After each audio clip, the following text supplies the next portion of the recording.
As well as और with हमारे पास आ जाए फिर क्या करना है, नीदर नॉर आ जाए या इधर आर आ जाए तो फिर क्या करना है। बिस्मिल्लाहिर्रहमानिर्रहीम जी, आज का जो हमारा मौजू है ना जी बड़ा ही मज़ेदार है और ये ग्रामर के मतलब है। अब ग्रामर में ना हम मिस्टेक करते हैं कि जब एज वेल एज और विद हमारे पास आ जाए फिर क्या करना है, नीदर नॉर आ जाए या इधर आर आ जाए तो फिर क्या करना है।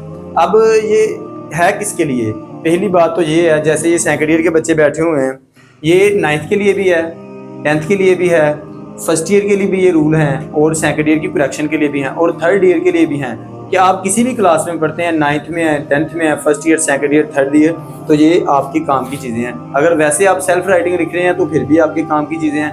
अब बड़े ही मज़े से मैं आपको ये दोनों रूल समझाऊंगा और इंशाल्लाह आपको कभी भी नहीं भूलेंगे और बिल्कुल ईजी कॉमन आम लैंग्वेज में आपने सिर्फ थोड़ी सी गौर करनी है, मेरे साथ ज़रा रहना है।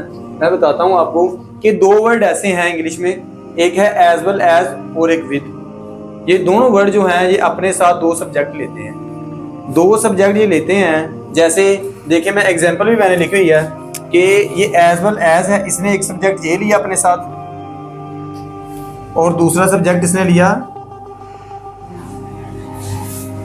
There teacher. अब दो सब्जेक्ट हैं इधर। अब करना क्या है आपने कि दोनों सब्जेक्ट के बाद एक हेल्प मूव लगा हुआ है, तो आपने हेल्प मूव किस तरीके से लगाना है। अब जब एज वेल एज और विद आ जाए तो आपने करना ये है कि जो पहला सब्जेक्ट है उसको तरजीह देनी। किसको तरजीह देनी? जो पहला सब्जेक्ट है उसको तरजीह देनी है। अब अगर देखें आप, पहला सब्जेक्ट आपके पास क्या है? वहादा के जमा है, ऑल द बॉयज, सब लड़के। वहादा के जमा है, जमा का है, तो ये इज किसके साथ लगता है? वहद के साथ। ठीक है, तो इसका मतलब हमने क्या लगाना है इधर? इज नहीं लगेगा बल्कि आर लगेगा। समझ आ रही बात की? क्यों आर लगा? आर इसलिए लगा कि ऑल द बॉयज थे, सारे लड़के थे, तो पहले सब्जेक्ट को तरजीह देनी। अभी इसी का मैंने एक और फिक्रा भी लिखा हुआ है, वो विद के साथ, कि principal with all the teacher attend meeting. अब क्या है, फिर दो सब्जेक्ट हैं, एक प्रिंसिपल है और दूसरा ऑल द टीचर है। अब फिर किसको तरजीह देनी? फिर फर्स्ट को ही तरजीह देनी है, तरजीह सब्जेक्ट को ही देनी है। जो पहला सब्जेक्ट है, दो सब्जेक्ट है, पहले सब्जेक्ट को तरजीह देनी है आपने, क्योंकि एज वेल एज और विद ये दो वर्ड आपने याद रखने हैं। अब प्रिंसिपल वाहदा के जमा है, वाहद है, वाहदा के जमा है, वाहद है ना, तो ऑल द टीचर जमा है। इसको तो देखना नहीं क्योंकि हमने पहले सब्जेक्ट को तरजीह देनी होती है। जैसे ये वाहद हुआ तो अटेंड आ गया, तो अटेंड में हमने पढ़ा है कि प्रेजेंट एंड डेफिनिट टेंस में जब वाहद आ जाए उसके साथ ईएस या एस लगाते हैं, तो अटेंड था इसके, इसलिए इसके साथ लगेगा एस। ठीक हो गया। अब आगे देखें, नेक्स्ट हमारे पास में नीदर और इधर। ठीक है, जब ये आ जाए तो फिर क्या करेंगे? अब ये भी बड़ी कमाल की बात है कि ये भी दोनों अपने साथ दो सब्जेक्ट लेते हैं। इधर भी अपने साथ दो सब्जेक्ट लेता है और नीदर भी दो सब्जेक्ट लेता है। कैसे लेता है देखिए, मैंने आगे एग्जांपल भी लिखी हुई है कि neither he nor I is in the room. अब इसने क्या सब्जेक्ट एक ये लिया और एक सब्जेक्ट ये लिया। इस रूल में हमने ये पढ़ा था कि एज वेल एज और विद आ जाए तो पहले सब्जेक्ट को तरजीह दें।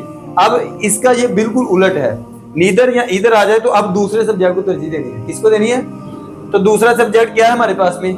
आई। तो आई के साथ क्या इज लगता है, बल्कि आई के साथ एम लगता है। क्या लगता है? आई के साथ एम लगता है। तो आई की जगह पे क्या लगा देंगे हम? एम लगा देंगे। अब मैंने एक और रूल भी इधर ही लिखा हुआ है, देखें जरा, इधर वी आर ही कैच द थीफ। अब फिर इसके साथ दो सब्जेक्ट आए, एक मैंने नीदर का फिक्रा लिखा, एक इधर का।